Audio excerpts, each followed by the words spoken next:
आप सभी को नमस्कार। आज हम बात कर रहे हैं भारतीय संविधान के मौलिक कर्तव्य फंडामेंटल ड्यूटीज़ के बारे में।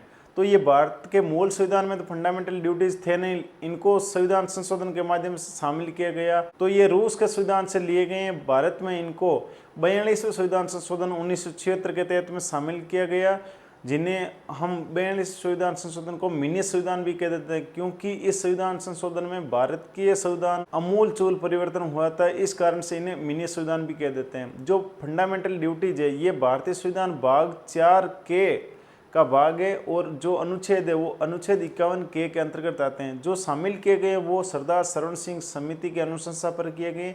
जो शामिल किए गए तब इनकी संख्या 10 थी और अभी वर्तमान में इनकी संख्या 11 है। तो 11 मौलिक कर्तव्य 86वें संविधान संशोधन 2002 के तहत में जोड़ा गया है। हाल ही के एग्जाम में हम देखते हैं कि इनके जो मौलिक कर्तव्य हैं, इनके प्रश्न आ रहे हैं। जैसे मान लो पहला मौलिक कर्तव्य, तीसरा मौलिक कर्तव्य, सातवां मौलिक कर्तव्य, इन तीनों मौलिक कर्तव्यों से प्रश्न आ चुके हैं। तो इनके संबंध में जैसे मान लो तीसरे मौलिक कर्तव्य का RS प्री में आ गया, सेकंड ग्रेड में आ गया, और सातवां मौलिक कर्तव्य का HM में आ गया, और वरिष्ठ अध्यापक भर्ती में भी इनका क्वेश्चन आया है।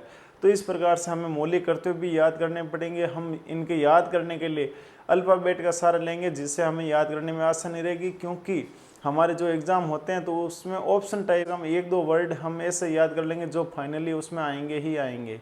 ठीक है, तो उस प्रकार से जैसे मान लो हम मौलिक कर्तव्य याद करने की कोशिश करते हैं, तो ए से एंथम को मान लेते हैं। एंथम का मतलब राष्ट्रगान वगैरह। तो राष्ट्रगान के संबंध में तो पहला मौलिक कर्तव्य हो गया, ये अल्फ़ाबेट में 1 नंबर स्थान पे आता है, और इनका है समरी पहला। फिर मौलिक कर्तव्य क्या हो गया, तो संविधान का पालन करें और राष्ट्रगान राष्ट्र ध्वज का भी सम्मान करें। फिर बी का भगत सिंह से जोड़ लें, जिनसे हम इस प्रकार से याद कर लें कि भारतीय राष्ट्रीय आंदोलन को प्रेरित करने वालों को हम अपने हृदय में रखें, उनके प्रति सम्मान का भाव रखें।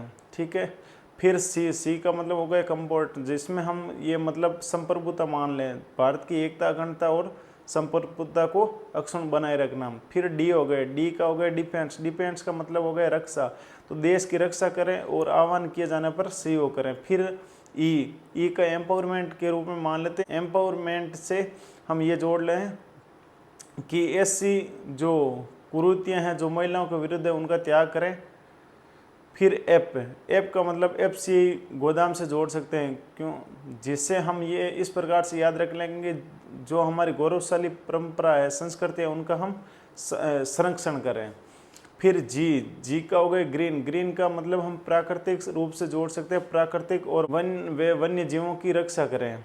ठीक है, फिर H का